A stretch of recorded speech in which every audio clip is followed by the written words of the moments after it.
We are exactly 50 days away from when the 2024 NFL Draft will kick off, and we'll hear those beloved bells once again as Roger Goodell comes onto the stage and tells us who each team picks. Today on the Chiefs Report by Chat Sports, we're going to tell you some Chiefs draft targets that I could see Kansas City going after the NFL Combine, as Brett Veach kind of got a good look at everybody he chose to see. We appreciate you hanging out with us as always. I'm your host, Jace Andrews, and man, oh man, draft season is here. We got free agency coming up in a week. If you thought the offseason was boring, well, I'm here to tell you it is most certainly not. And on top of which, there are people that doubt us still. There are people that are in our comment section saying, you can't do this, you can't do that. Well, I want to prove them wrong, because the host of the Raiders Report, Mitchell Rentz, told me that he doesn't believe we can get 1,000 likes on this video.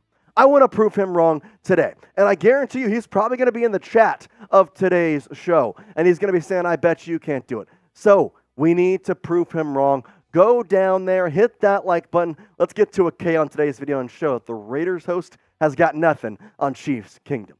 Let's get into our draft targets, with the first one being an obvious one, Xavier Worthy. Now, why Xavier Worthy? Why has he all of a sudden jumped into the top position for the Kansas City Chiefs in their draft board? Well, one reason alone. His 40-yard dash time broke the NFL Combine record, 4.21. That's a record. And, well, we know how the Chiefs value speed. They've had guys like Justin Ross, John Ross, and Tyreek Hill, who have all been speed demons. Now, none of them have correlated to Tyreek Hill's level of greatness, but at the same time, Xavier Worthy may finally be that guy. Well, he does have the speed for it. If you look at the top 5 40-yard dash times of all time, he ranks above them all at number 1, 4.21, defeating also a Chiefs player, John Ross, who has gotten a 4.22. Kalen Barnes, actually, funny enough, his nickname was Boogie Barnes, 4.23. And then Chris Johnson had 4.24, along with Rondell Menendez having 4.24. There's your top 5 40-yard dash times, but one stands above the rest, and it's Xavier Worthy. And not only was he fast, he was efficient in college. Over 1,000 yards receiving this past year, 13.5 on the average yards per catch, 5 touchdowns for a playoff caliber team in the University of Texas. Now, this is the reason why Mel Kiper had him as the latest guy in the mock draft for the Chiefs. He had him as pick number 32 for Kansas City. This was before the NFL Combine, mind you. He released this on Wednesday, and the 40-yard dash time came in for Xavier Worthy on Saturday. So, in some ways, he kind of predicted the future of where Xavier Worthy would jump to. Now, he did have some comments on it, and I'd like to kind of go through exactly what he said to kind of give more insight onto this guy as a wide receiver. Here's what Kiper said on his latest mock draft. I don't see a reason to change the position here. The Chiefs have had major issues at wide receiver last season. Their pass catchers led the league in drops at 38. It ended up being 44 throughout the entire season. The word I've used to describe Worthy is electrifying, because he has amazing movement skills in space. He can score from any spot on the field. He had 26 receiving touchdowns over 3 seasons at Texas. The one problem with this fit is that Worthy had his share of drops in 2022. He cut those in half last season from 10 to 5. Most of those were concentration drops. I can see why Chiefs fans might worry about a speedy playmaker who has problems holding on to the ball, but Worthy showed last season that he's past that issue.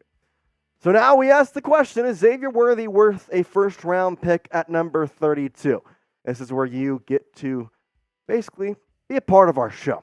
And I want you to be a part of it by going down in the comment section and letting us know if you think Xavier Worthy is a good pick for the Kansas City Chiefs at number 32. Type Y for yes if you like this. Type in for no if you'd be happy or not happy with the pick of Xavier Worthy at pick number 32. You're going to have a YouTube ad break, but that's okay, because when you scroll down, type Y or in, well, by the time you scroll back up, it's going to be gone. Let's go to our number 2 draft target, and it's Bucky Irving. Now, I'm not going to sit here and say that I had this guy labeled as a Chiefs draft target before the NFL Combine. But if you look at the way that this running back class is set up, it's not good. And so I think you can be more willing to back up a little bit and take a receiving style back that had success in multiple different places and over multiple different seasons. And that's where Bucky Irving could come in. Because ultimately, you do need a running back, whether that's going to be signing one, drafting one, or re-signing McKinnon or Clyde Edwards-Helaire. Right now, the only RB you have under contract, at least from the starters last year, is Isaiah Pacheco. Now, LaMichael Pirine is technically signed, but I'm not exactly thrilled about having him as a number 2. Now, funny enough, Bucky Irving actually did meet with the Kansas City Chiefs, and you would know this, actually, if you followed me on Twitter, because, well, I had the report. So you can follow me at @ChaseAndrews_, but he met with the Chiefs this past week at the NFL Combine, and like I say here, with Jerick McKinnon and Clyde Edwards-Helaire as free agents, the Chiefs could look for a pass-catching back in the draft, given Isaiah Pacheco has become the workhorse guy on the ground. And, well, Bucky, he's exactly that. He can catch the ball, he can run the ball, had 2 fantastic seasons at Oregon, started out his career in college in Minnesota, having just under 700 yards, and his touchdowns were great, 4, 8, 13, improved him every single year, along with the receiving yards being not too shabby, and him being labeled as a receiving back in a lot of different ways. Now, I do want to play this cautious because I know Clyde Edwards-Helaire was tabbed as a potential receiving back threat, even though he didn't do too much of that at LSU. But considering what I've seen from Bucky, his highlights, his stats, his movement, his agility, I think he actually is a good receiving threat. I don't think this is some posse scheme kind of punk us or anything like that. It's not anywhere going to be close to that. I don't think we're going to have to sit here and look at Bucky and say, okay, there's no way you can actually be a receiving threat because you didn't do it too much in college. Now, the way he did at the Combine, it's going to be filled enough, and ultimately Andy Reid, well, he knows how to work it out. And for you, well, guess what? We can also get you some Chiefs gear because we have a 50% off discount right now on this Chiefs Niners Super Bowl shirt. It's oh so nice because the Chiefs won this game. So you can go get yours at chatsports.com/Super Bowl long sleeve, or SBLS is probably the better way. Chatsports.com/SBLS. We'll have the links in the comments in the description, but that's 50% off right now. The deal's not going to last long, so go down there. We'll have the links right there for you. Click on it. 50% off a Chiefs versus Niners shirt. I said it in a previous video. I'll say it again. This Chiefs yellow logo is so, so nice. I don't see it often. Guess what? On this shirt you do. Plus, nice little long sleeve. Never hurt anybody. It's a good shirt to have, and it's soft. It's comfortable. Chatsports.com/SBLS. And you're going to get yourself a nice little Chiefs Super Bowl shirt for 50% off. Let's continue on with our draft targets here, with the third guy being Keon Coleman, the wide receiver from Florida State, previously a Michigan State guy. Now, this would have to be a first-round pick for sure, because that's where Keon Coleman sits. And I don't know if he would be available at 32. Some projections having him there, some projections having him not there. But if he's there, I kind of don't mind the pick. I've had my concerns about him just because his separation in college was never great, but he was able to basically out-athlete any corner he played.